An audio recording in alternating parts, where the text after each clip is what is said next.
আব্বু এবং আম্মু তারা বড়ই ভাগ্যবান, যাদের বুকের মানিক হলো হাফেজে কুরআন। আব্বু এবং আম্মু তারা বড়ই ভাগ্যবান, যাদের বুকের মানিক হলো হাফেজে কুরআন। হৃদয় মাঝে গাঁথলো যারা হরফ নামের ফুল, তাদের সাথে হয় না কভু অন্য কারো তুল।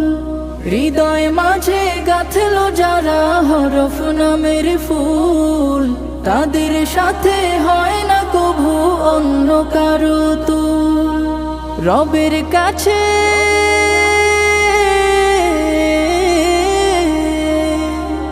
রবের কাছেও পাবে তারা সেরা প্রতিদান, যাদের বুকের মানিক হলো